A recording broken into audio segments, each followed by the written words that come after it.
Hello friends, आज की इस वीडियो में हम प्लेटो के न्याय सिद्धांत की बात करेंगे। प्लेटोस थ्योरी ऑफ जस्टिस की पूरी बात करेंगे। प्लीज़ फ्रेंड्स, वीडियो को एंड तक देखना ताकि आप पूरे टॉपिक को अच्छे से समझ सकें।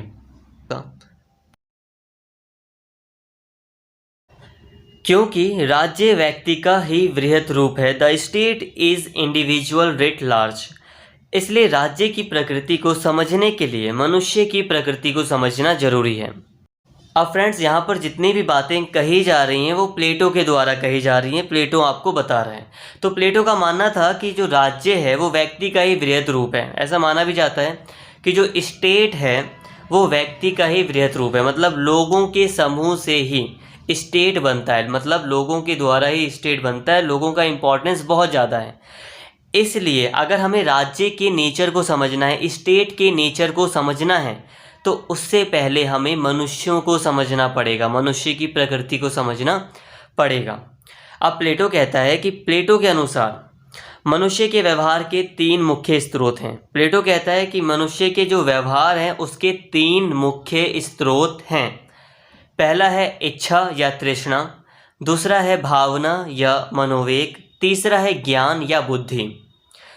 तो ये तीन मुख्य स्रोत हैं मनुष्य के व्यवहार के। इच्छा का स्थान मनुष्य की कमर में है, भावना का स्थान हृदय में है और ज्ञान का स्थान मस्तिष्क में है।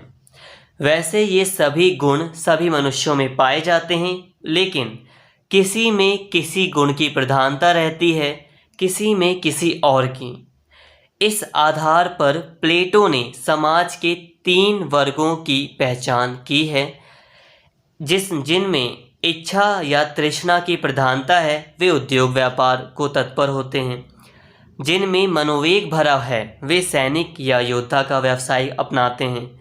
जो ज्ञान से संपन्न हैं वे दार्शनिक के रूप में ख्याति अर्जित करते हैं। तो देखिए दोस्तों, अब यहाँ पर प्लेटो कह रहा है कि सबसे पहले हमें मनुष्य के व्यवहार को समझना पड़ेगा, और मनुष्य के व्यवहार के तीन स्रोत हैं।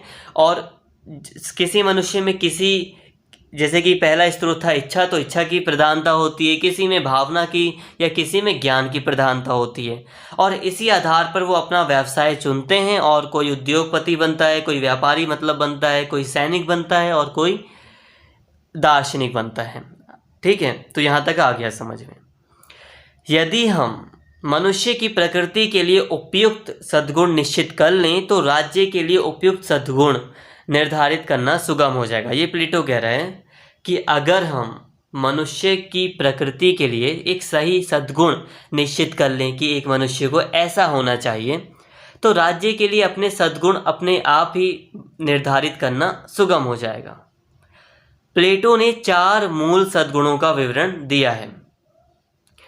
इच्छा या तृष्णा के लिए उपयुक्त सद्गुण संयम है, अतः उद्योग व्यापार में संलग्न वर्ग को सद्जीवन की प्राप्ति के लिए अपने अंदर संयम विकसित करना चाहिए। भावना या मनोवेग के लिए उपयुक्त सद्गुण साहस है, करेज, और इसलिए सैनिक वर्ग को सद्जीवन बिताने के लिए अपने अंदर साहस विकसित करना चाहिए। ज्ञान के लिए उपयुक्त सद्गुण विवेक है, विजडम यानी कि दिमाग, समझ। दार्शनिक या बुद्धिजीवी वर्ग को इस गुण का विकास करना चाहिए। चौथा या अंतिम गुण सद्गुण न्याय है, जो कि सर्वोच्च सद्गुण है। यह समस्त सद्गुणों के उपयुक्त संयोग का संकेत देता है, अर्थात व्यक्ति के संदर्भ में न्याय से तात्पर्य यह है कि तृष्णा को साहस का संबल मिल जाए और विवेक से मार्गदर्शन प्राप्त हो। तो देखिए फ्रेंड्स, यहाँ पर अभी मैंने काफ़ी रीड कर दिया, समझाया नहीं। अब मैं समझाता हूँ आपको, ध्यान से समझिए। देखिए प्लेटो ने क्या किया। प्लेटो ने कहा पहले हमें मनुष्य के व्यवहार को समझना है। तो आप उसने फिर मनुष्य के स्रोत को बताया।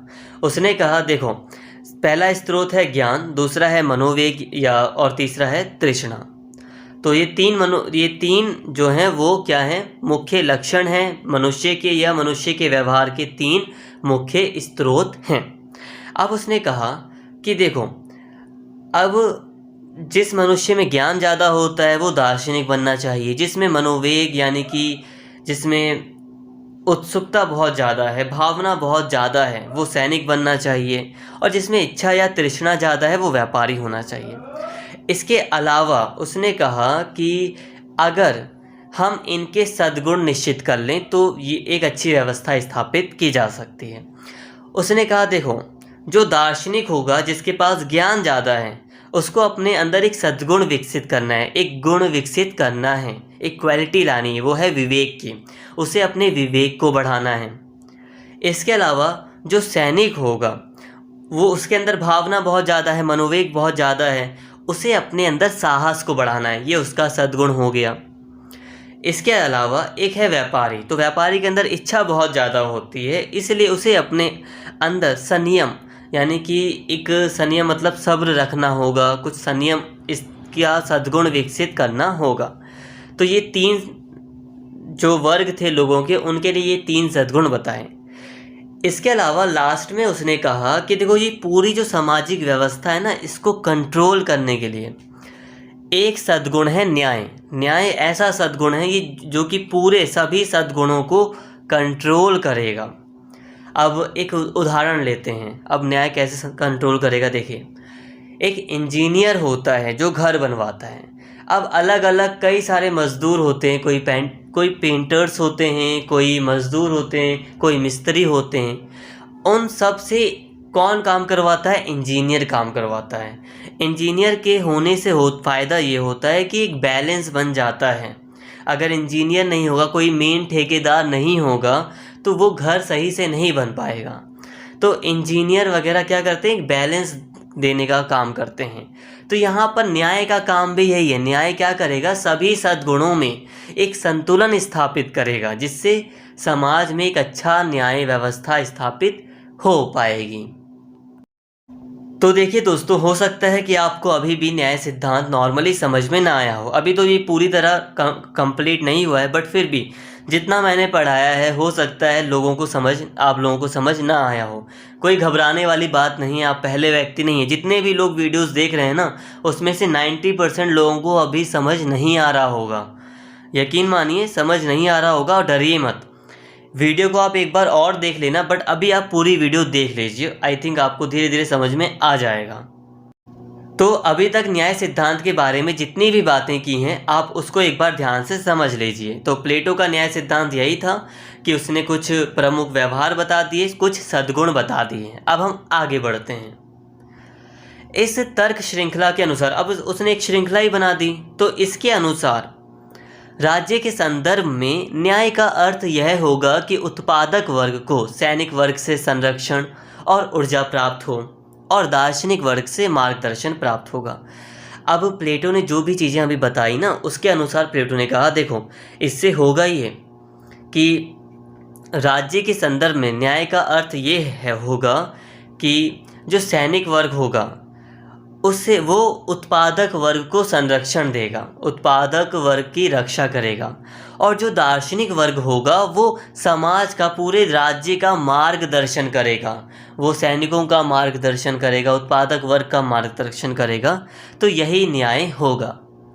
दूसरे शब्दों में, प्लेटो के न्याय सिद्धांत के अंतर्गत राज्य में दार्शनिक वर्ग के शासन का समर्थन किया गया है, और सैनिक वर्ग तथा उत्पादक वर्ग को अपने अपने स्वभाव के अनुरूप भूमिकाएं सौंपी गई हैं, जिन्हें अपने अपने लिए उपयुक्त सद्गुणों का विकास करके दार्शनिक शासकों के नियंत्रण में रहने का निर्देश दिया गया है। तो प्लेटो का न्याय सिद्धांत यही था, जिसमें दार्शनिकों को सबसे ऊंचा लेवल दिया गया है, जिसमें दार्शनिक सिर्फ मार्गदर्शन करेंगे और सैनिक वर्ग, उत्पादक वर्ग अपना अपना काम करेंगे अपने अपने सद्गुण के हिसाब से। तो प्लेटो के न्याय सिद्धांत को न्याय का रचना प्रकल्प मूलक सिद्धांत कहा गया है। इसमें वास्तुकार के कृत्य का दृष्टांत देते हुए ये दिखाया गया है कि न्याय का उपयुक्त कार्य अन्य तीनों सद्गुणों को सही ढंग से समन्वित करना है। तो अभी मैंने आपको इंजीनियर का एग्जाम्पल दिया था, आर्किटेक्ट का एग्जाम्पल दिया था, तो वही यही था कि प्लेटो ने कहा है कि जो न्याय होगा वो अन्य तीनों सद्गुणों को संतुलित करेगा। भवन निर्माण के दौरान, अब इस उदाहरण को आप कैसे लिख सकते हैं, देखिए, भवन निर्माण के दौरान उसके प्रत्येक हिस्से, दीवार, छत, फर्श, खिड़की, दरवाजे इत्यादि के निर्माण का कार्य किसी न किसी कारीगर के हाथ में रहता है, लेकिन कुशल वास्तुकार इन सबको इस ढंग से समन्वित करता है कि वे एक दूसरे की शोभा बढ़ाने लगते हैं। इसी तरह न्याय ऐसा सद्गुण है जो अन्य तीनों सद्गुणों विवेक, साहस और संयम को सही जगह स्थापित करके उन्हें आदर्श समाज के ढांचे में ढाल देगा। तो यहाँ तक भी अभी हमारा जो न्याय सिद्धांत था वो खत्म नहीं हुआ है। अभी मैं इसकी एक समरी भी दूंगा लास्ट में, तो आप समरी को भी एक बार देख लेना। बट अभी हम आगे बढ़ रहे हैं, न्याय सिद्धांत खत्म करने की पूरी कोशिश है। तो प्लेटो का विचार है कि ज्ञान के आलोक के बिना समाज अंधकार में भटक जाएगा। अब प्लेटो का मानना है कि ज्ञान का होना समाज में बहुत ज़्यादा ज़रूरी है, नॉलेज का होना बहुत ज़रूरी है। इसलिए समाज के कल्याण के लिए उसमें दार्शनिक राजाओं का शासन यानी कि रूल ऑफ फिलोसफर किंग्स स्थापित करना जरूरी है। यदि शासन की बागडोर दार्शनिकों के हाथों में नहीं दी जाएगी तो उत्पादक वर्ग की अनियंत्रित लालसा और सैनिक वर्ग का अनियंत्रित भावावेग समाज को विध्वंस की ओर ले जाएगा। जिस देश के शासक ज्ञान विज्ञान के प्रति अनुरक्त नहीं होंगे, जागरूक नहीं होंगे, या जहां दौलत के भूखे व्यापारी या युद्ध के प्यासे सैनिक सत्ता का सूत्र संभाल लेंगे, उस देश का शासन भ्रष्ट, अस्थिर और विनाशकारी होगा।